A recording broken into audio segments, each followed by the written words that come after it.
ഏതൊക്കെ സൈസിലെ പാട്ട് വേണമെന്ന് വെച്ച് കഴിഞ്ഞാൽ കൊതുകിൻ്റെ അടുത്ത് ഇത്തിരി നേരം ഒന്ന് നിന്നാൽ മതി കേട്ടോ.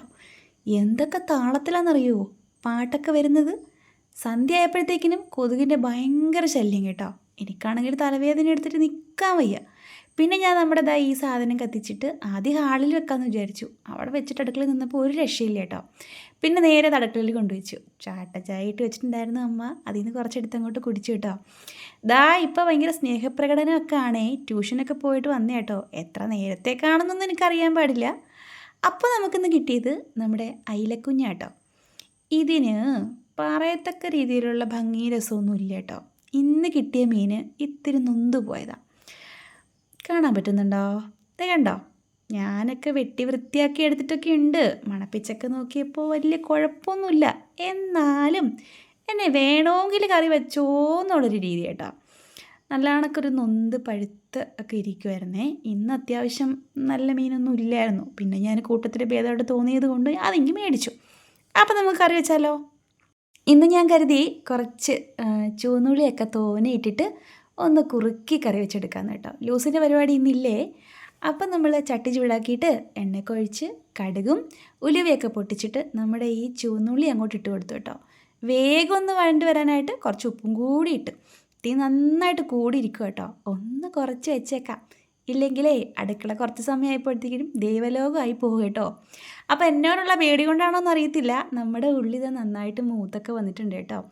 ഒരുമാതിരി വഴണ്ടൊക്കെ ആയിട്ടുണ്ട്. അതിലേക്ക് നമ്മൾ മല്ലിയും മുളകും കൂടി അരച്ചതങ്ങോട്ട് ഒഴിച്ചു കൊടുക്കാം കേട്ടോ. മുളക് ചാറ് വെക്കുമ്പോൾ മല്ലിയും മുളകും മഞ്ഞൾപ്പൊടിയും പിന്നെ നമ്മുടെ കുരുമുളക് പൊടിയും എല്ലാം കൂടി ഒന്ന് നന്നായിട്ട് അരച്ചെടുത്തിട്ട് ഇതുപോലെ കുഴമ്പ് വരെയാക്കി വെക്കുമ്പോൾ കറിക്കൊരു ചെറിയ കുറുക്കമൊക്കെ ഉണ്ടാകും കേട്ടോ. ചാറിന് ഒരിത്തിരി സ്വാദൊക്കെ കിട്ടും.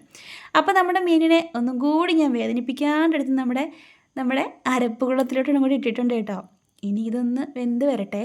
എന്താണെന്നറിയില്ല കേട്ടോ. ഇന്ന് അടുക്കളയിൽ നിന്നപ്പോൾ ഭയങ്കര വിശപ്പായിരുന്നു. ഉച്ചയ്ക്ക് ചോറൊക്കെ കഴിച്ചതാണ്. എന്നാലും എന്തോ ഒരു വല്ലായിക. ഫ്രിഡ്ജിൽ ആകെ ഒരു തണ്ണിമത്തൻ ഇരിപ്പുണ്ടായിരുന്നു. അതങ്ങോട്ട് നമ്മളെടുത്ത് മുറിച്ചു കഴിച്ചുകൊണ്ടിരിക്കുക കേട്ടോ. അപ്പോൾ ഇതിൻ്റെ കൂട്ടത്തിൽ മീൻകറിയുടെ ഒപ്പം ഒരു ഇത്തിരി വെണ്ടയ്ക്ക മെഴുകുരട്ടിയും കൂടെ ഒന്നിട്ട് വെച്ചാലോ. നാടൻ വെണ്ടയ്ക്ക കേട്ടോ, നമ്മുടെ മുറ്റത്തുനിന്ന് പറിച്ചതാണ്. അപ്പോൾ ഇതിൽ ആകപ്പാടൊരു 3-4 ഉള്ളായിരുന്നു. അതിൽ ഒരെണ്ണം നന്നായിട്ട് മുറ്റിപ്പോയി കേട്ടോ. അതിതിൻ്റെ കൂട്ടത്തിൽ അരിഞ്ഞിട്ടാൽ കൊള്ളൂലല്ലോ. അങ്ങനെ നമ്മൾ വെണ്ടയ്ക്ക മെഴുകുരട്ടിയും വെച്ചു.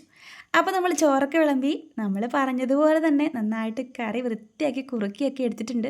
ഇനി കാണുന്ന നിങ്ങൾക്ക് ഇഷ്ടപ്പെടുമെന്നൊന്നും എനിക്ക് അറിഞ്ഞൂടാ കേട്ടോ.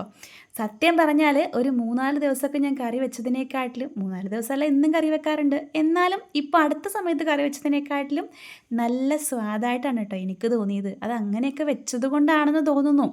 ഞാനങ്ങനെ പൊതുവേ അരച്ചിട്ടൊന്നും അല്ല കേട്ടോ മുളക് ചാറ് വെക്കുന്നത്. അല്ലാണ്ട് അങ്ങ് പൊടി തട്ടിയെടുത്തേ ഉള്ളായിരുന്നു.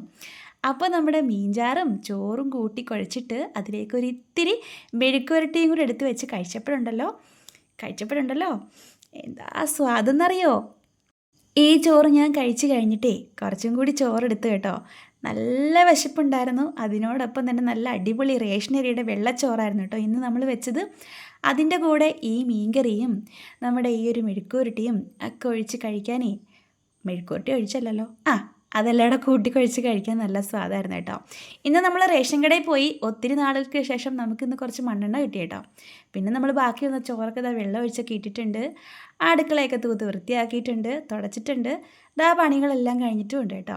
ഇനി നമുക്കേ ഉറങ്ങാൻ പോയാലോ. അപ്പോൾ ഇന്നത്തെ വിശേഷങ്ങൾ ഇത്രയേ ഉണ്ടായിരുന്നുള്ളൂ. ഇത് ഇഷ്ടമായെന്നുണ്ടെങ്കിലേ ലൈക്ക് ചെയ്യാൻ മറക്കരുത് കേട്ടോ.